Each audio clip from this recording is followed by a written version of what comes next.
All right, have and have not fans. Now I know. We still got a bit of a wait, but hear me out. Hear me out. We only have 3 more months left. Okay, let's give ourselves a nice pat on the back for making it halfway through the hiatus. Remember, it's supposed to be a 6 month hiatus. The show is supposed to return January 2020, and folks, please hear me this when I say at this point in time, October 2nd, 2019, as I'm recording this video, there has not been an official date. There has not been an official date released for the haves and have-nots return to own in 2019. It is coming back in January. Several cast members have confirmed it. However, given the fact that, for example, on BET, Sisters in the Oval were supposed to be airing October 9th, but it got pushed back 2 weeks to the 23rd. Then earlier this year, If Loving You Is Wrong was supposed to come back, January or whatever, then they pushed it to like March. I air this with caution. It seems very, very likely, despite cast members saying one thing, and I'm not blaming them because there have been times in the past where they say something as a fact, but then the network makes a different decision. Okay? Let me just put that out there. I know this intro might sound long-winded, but guys, you just do not know how many times I get the same questions over and over again about. Take a look. When's the show coming back on the air? I can't see. Why not put the full episodes on your channel? Why can't you say? Cause I don't know. Yeah, just like a fun little quick edit I made there. I love Rocky and Bullwinkle growing up. Yeah, I get that question, those questions and then some. And keep in mind, that was only in reference to haves and have not question. Don't get me started on Too Close to Home and If Loving You Is Wrong. But this video, let's just talk about what this video is about. We're talking Derrick, and I was out, running some errands last night, and when you're driving, listening to the radio, I was listening to what came on. I think I was listening to a mixed CD. Yes, I still do CDs in my car as opposed to Spotify and whatnot. I'm old school, but I think the song was about Stephanie Mills. I Feel Good All Over. I remember making a mixed CD after she was on the Haves and the Have-Nots a couple seasons ago, and instantly thought back to Hannah and Derrick's first date. But I just wanted to ask the question, guys. Do you think Derrick is a good man? And I think another reason I'm doing this video is because looking at two of the most successful videos I've had on the channel in a while, being the one about, will Hannah become a millionaire in season 7, and the two other ones about Derrick, about will Benny kill Derrick in season 7? Will Derrick find out he has another daughter? I just thought about those two again. And not to mention, Crystal Fox was at or Hannah Young, if you will, was at the Walk of Fame ceremony for Tyler Perry and gave one heck of a speech. So again, I just instantly thought about that. But I remember when, it was confirmed he was the man with the lion tattoo. I remember even now, in October 2019, or should I just say September, when I was, posting stuff, looking through comments, and for the most part, I think a majority of the fans want Hannah to end up with Derrick. But in my mind, I think I'm more towards I want to hopefully see forgiveness. But I know whenever I bring up this subject, it is touchy because, now the channel is over 91,000 subscribers. So that is, I feel like, even more of a responsibility to kind of, be wary of what I post and how I say certain things, because with over 91,000 people, it's very likely there are people who have survived sexual assault at some point in their lives. So it's clear that some people are like, hell to the no, Derrick needs to go. Hannah, don't have anything else to do with him. I'm just done. But I think Tyler Perry actually, and I dare say, Derrick is possibly one of the best written characters on the show, despite only being in it for 2 seasons. Was it season 5? He was only in season 6 at the beginning, and then he left the house, and then we heard him on the phone. And yeah, so he had a good run on season 5. Season 6 was only 9 episodes, so I'll let it slide. Yeah. But in any case, guys, what I mean to say is, do you think that because of what Derrick did in the past, 20 plus years ago, that makes him a villain? Like, despite all of the personal and spiritual changes he's made in his life from the time he was a young man on the streets to after going to jail, or was it jail or prison? I forgot. Either way, he was incarcerated, to getting released by Veronica, to then working, going on the straight and narrow path. And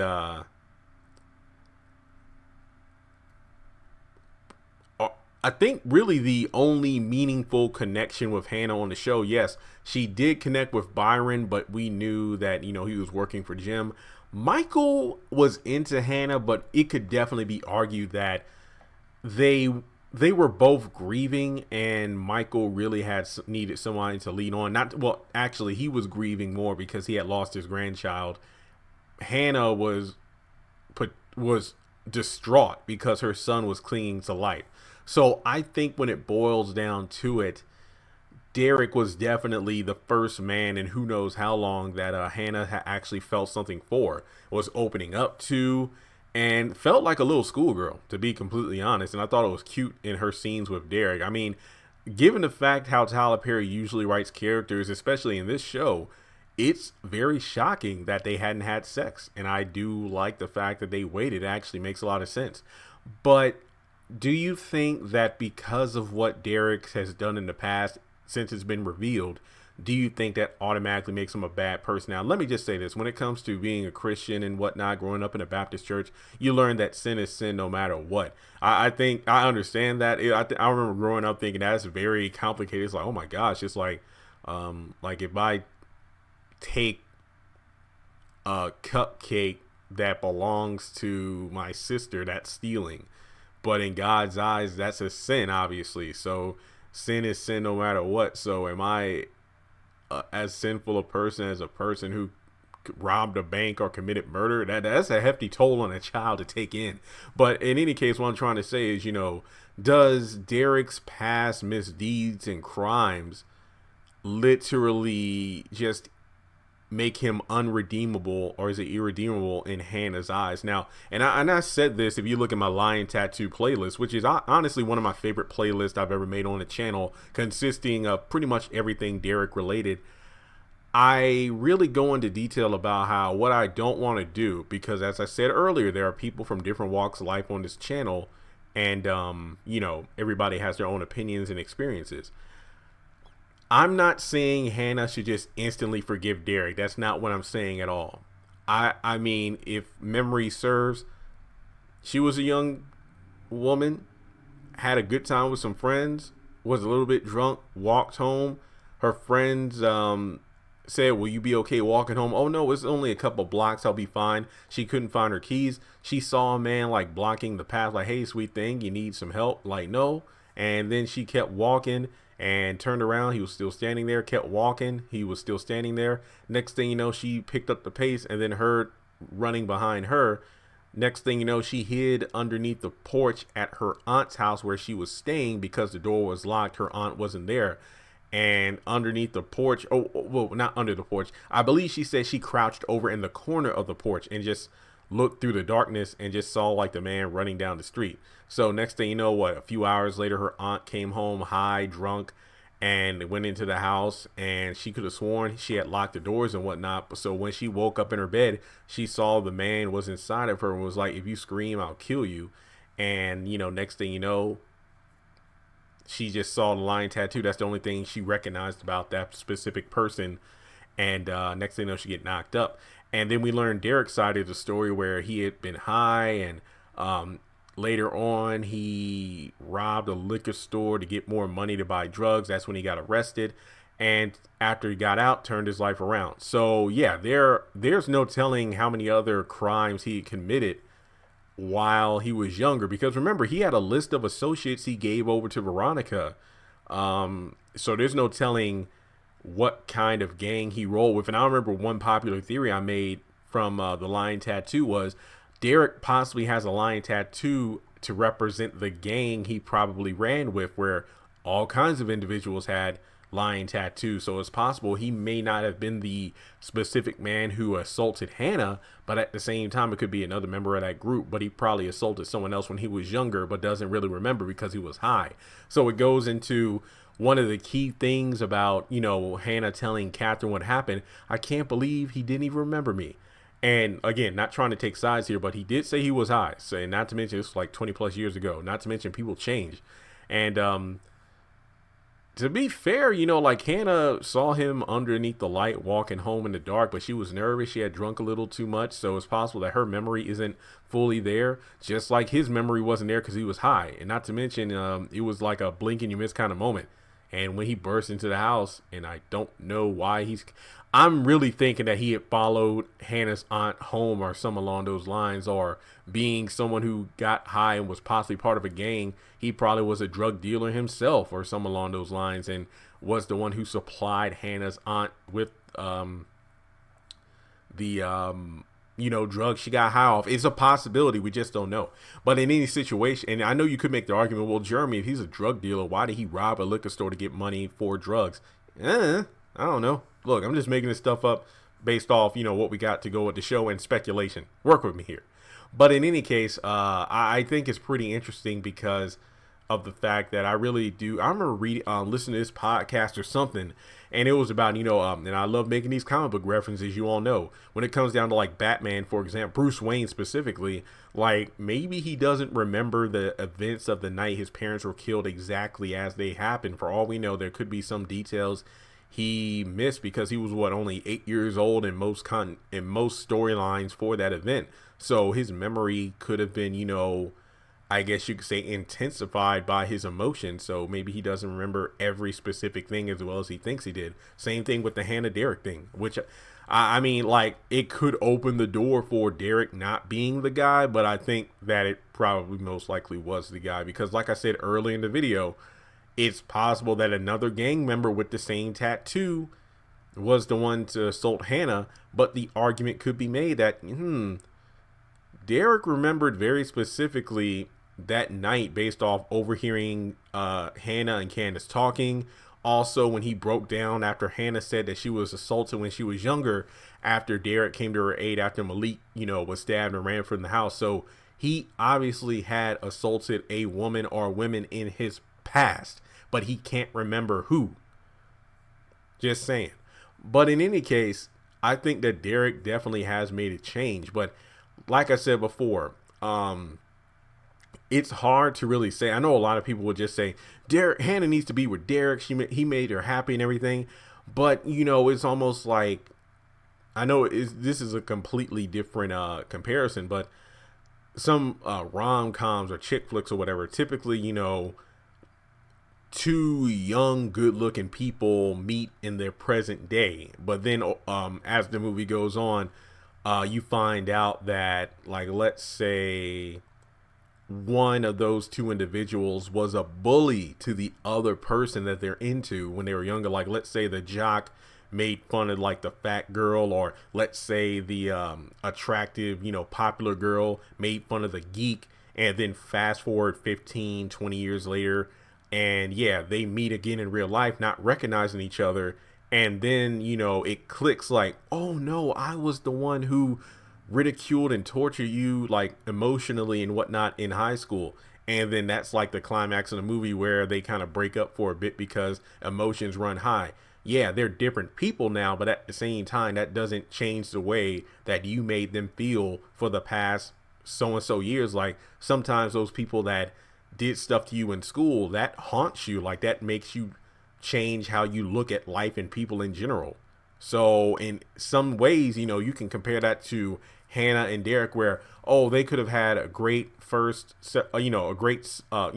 dates. Derrick was definitely in for the long haul based off the whole, with all the baggage that Hannah carries, her crybaby son finding out her daughter is dating the president-elect and things like that. Derrick kept his cool, not to mention no sex on top of that. So Derrick was definitely in it for the long run.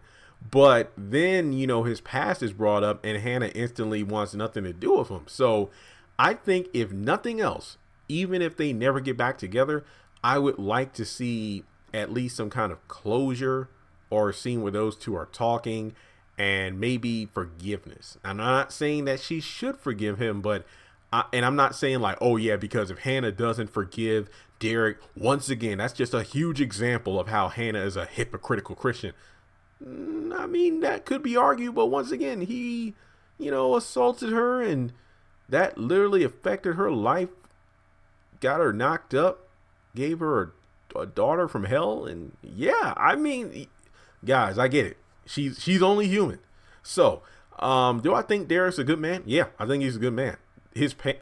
I mean, obviously not everyone listening to this video has assaulted someone in their past or done something as horrendous as what he did. But we've all done, said, experienced things from our past that still haunt us to this day. But at the same time, we just have to move forward and try to be better people overall. So I commend Tyler Perry for writing such a compelling character who was, very mysterious as soon as he popped up. I mean, but honestly, I called the lion tattoo as soon as he, not the minute he popped up, but after learning about the story of the lion tattoo, I instantly connected it to Derrick, as other people did, or those who called me crazy for a year until it was proven true. But I do think Derrick is a good man who made some bad decisions in his past. So it's really up to Hannah. And I've made several videos before as well. I think Candace might be the link between those two, not just because of that being their daughter, but the reason those two actually, I don't even want to say reconcile. Maybe the reason those two talk. No Benny, just Candace. I think Candace would probably want to get to know her father. Maybe ask questions. Because she said a couple times, like, do you ever think if I knew my dad, I wouldn't turn out to be the way I am now? Who knows? Same thing with Tony and Benny. So, with that being said, I feel like I've talked enough. And I really want to open up the topic to the comment section. If you could just let me know, do you think Derrick is a good man? Or do you think because of his checkered past and what he did to Hannah and who knows what else, that immediately deems him a criminal and he shouldn't be trusted? I think I had pictures kind of flash through the video at the beginning, but if you didn't have a chance, I'd really appreciate it if you give this video a thumbs up and leave your thoughts in the comment section below. And also, we are closing in on 10,000 Instagram followers. The last time I checked, I believe we need a little less than 50, and then we'll do another DVD giveaway. Looking over my shoulder, yeah, I got about 3 more Tyler Perry DVDs to give away, and I'll just do a big giveaway because we did hit 91,000 subscribers earlier this week, and hitting 10,000 Instagram followers is no small feat. So I'll pick 3 winners and mail them off their DVDs, free shipping, of course. I'll do a contest on my Instagram after we hit 10,000.